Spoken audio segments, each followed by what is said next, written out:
Dieu ne regarde pas l'apparence, comme les hommes. Olati bien ou béni, la langue olati, la beauté manante. Dieu ne regarde pas ça. Dieu regarde les intentions, la disposition du cœur. On peut prendre l'exemple de David.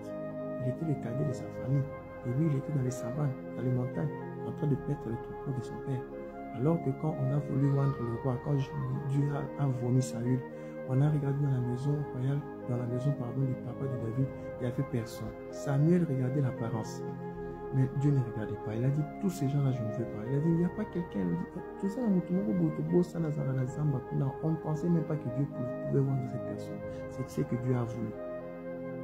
Les hommes passent, les institutions restent. J'ai toujours prôné pour les institutions et non les individus. Mais moi, je me dis, je suis un individu. Un jour, je vais passer. Je fais mon temps. Mais si mes idées,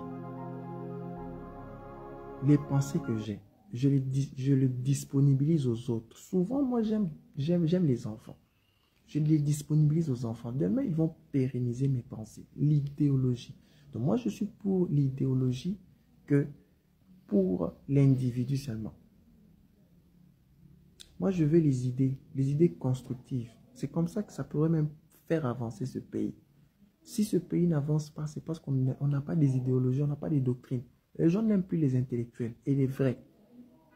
Même dans la politique, si vous voyez aujourd'hui notre pays est ce qu'il est, c'est parce que ce soit les numéro 1 de la République, que ce soit les ministres, tous les gouvernements, nous sommes encore dans les Djalelo de l'époque Mobutu, où on était en train de faire ce qu'on appelle la culture de la personne. On vante encore les chefs de l'État en plein 21e siècle, alors qu'en France, on ne les fait plus, aux États-Unis, on ne les fait plus. Aux États-Unis, si tu fais un mandat de 4 ans, tu pars. Et vite, on te remplace. Là-bas, on voit les institutions, on ne voit pas les hommes. Ici, nous avons encore les idées autour des hommes. Prenons les cas maintenant, là, on veut évincer de Vital Kamerhe. Et maintenant, là, on passe d'abord à la personne de Félix Tshisekedi. On dit maintenant, Félix ne sera pas candidat en 2028. Maintenant, il y a des cartes. On va mettre qui? On réfléchit. C'est compliqué, c'est bizarre. Maintenant, là, on réfléchit, on regarde. Quel individu va remplacer l'individu? C'est comme ça que même Joseph Kabila aussi a réfléchi. Quel était l'individu qui devait le remplacer? Mais on n'a pas vu les idées. En RDC, les partis politiques ne sont pas des partis politiques sur les idées, sur l'idéologie, sur la doctrine. Non, c'est sur les individus. On suit les individus de manière aveugle. On ne suit même pas les programmes, même pas le budget. On n'est pas là-bas. Nous sommes encore sur l'humain. Et nous sommes encore dans une étape de métaphysique vite. Comment je peux appeler ça? Un métaphysique creux. Vous voyez, j'entends souvent les gens dire magie noire, magie blanche. Bon, admettant que ces choses existent, je ne suis pas un magicien. Je ne veux pas entrer dans ces histoires. Eux-mêmes qui pratiquent ces choses, ils disent quoi? La magie noire, c'est pour nuire. On utilise des forces obscures, des énergies négatives pour la nuisance. Ils disent que la magie blanche, c'est pour... ils utilisent ces énergies pour le développement de l'humain ou bien de l'environnement. C'est ça, c'est selon eux. Bon, revenons maintenant dans la Bible, parce que je suis bibliste. Si nous prenons, nous prenons les énergies négatives, c'est-à-dire c'est Dieu. Dieu qui nous amène à faire ce qui est bon. Donc la Bible a parlé de Dieu, a parlé de Jésus, mais on parle de la vision, des pensées, la pensée de Dieu que nous utilisons jusqu'à ce jour. Et la Bible ne t'interdit pas de penser, de faire des choses, des bonnes actions qui vont être pérennisées. Mais tu es papa, tu es responsable. Tu veux gérer les choses ou bien faire des choses comme si tu n'as que toi. Tu ne vois pas demain, tu ne vois pas ta progéniture. Tu ne vois pas que demain tu vas mourir. Tu ne penses pas à ça. Ou encore, tu veux être égoïste, égocentrique. Tu veux tout prendre en toi-même. Tu veux tout concentrer. Maman et Allélo. Tu as 60 ans déjà d'âge.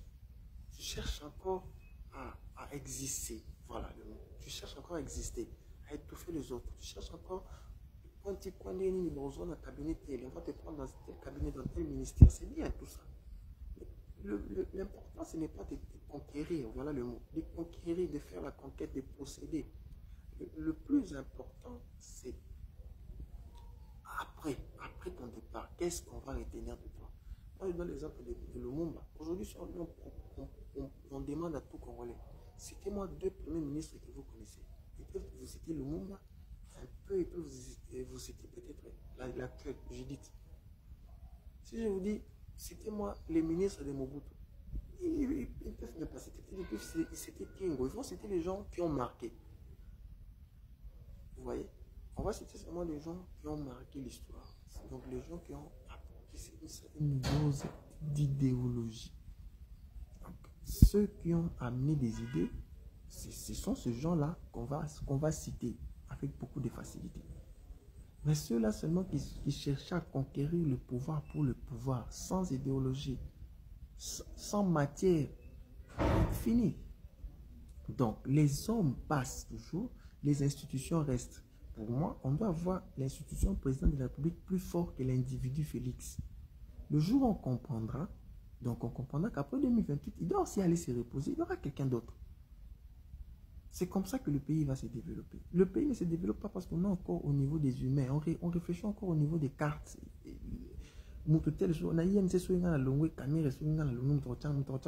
comme ça même que le pasteur aujourd'hui met leur fils. C'est tout à fait normal parce qu'aujourd'hui, il pense que voilà, il pensait d'abord qu'il est là, il est omniprésent et omnipotent.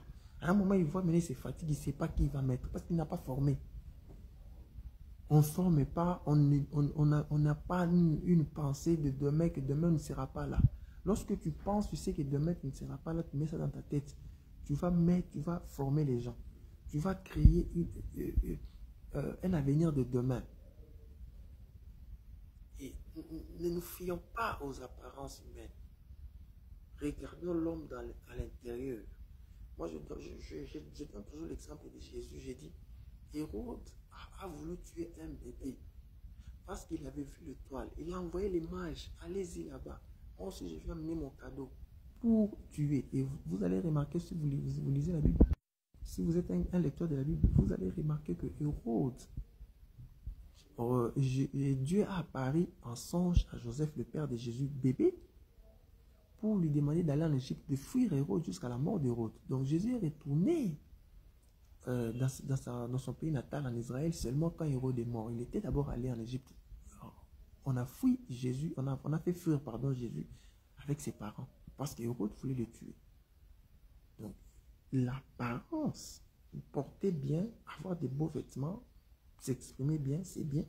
Mais si tu n'as rien dans ta tête, tu n'as pas de compétences, tu n'as rien, tu ne fais pas nourrir ton esprit, tu es nul. Et deuxièmement, si tu crois que toi tu es là jusqu'à 100 ans, tu peux me faire mourir l'institution famille. Tu peux faire mourir l'institution pays parce que toi tu es là. Tu te trompes. Il faut toujours avoir cette idée de former, de voir que demain je ne serai pas là. Tu ne peux pas tout concentrer. Raison pour laquelle il faut toujours déléguer le pouvoir. Il faut toujours laisser les autres s'exprimer. Moi, j'ai toujours voulu ce qu'on appelle l'interdépendance. Pas l'indépendance, ni la dépendance, mais l'interdépendance. Je n'aime pas la dépendance parce que je n'aime pas dépendre des gens. Ça, non. Même à l'église, partout, même dans ma famille, je n'aime pas.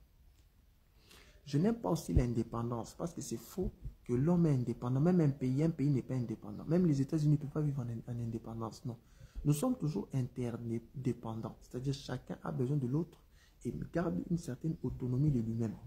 Mais il y a aujourd'hui des enfants qui se voient dépendants des parents jusqu'à leur âge avancé et les parents trouvent ça normal. Bon, oui, c'est bien, mais le plus important, ce n'est pas ça. Le plus important, ce n'est pas le travail. J'en parlerai. Le plus important, c'est mettre dans le mindset de l'enfant que je vais mourir un jour, c'est toi qui deviendras le parent de demain. Le travail, ce n'est pas seulement aller travailler chez quelqu'un. Tu peux entreprendre. Tu peux même avec les biens que moi je vais te laisser, faire quelque chose et laisser quelque chose à la progéniture. C'est ce que les blancs font.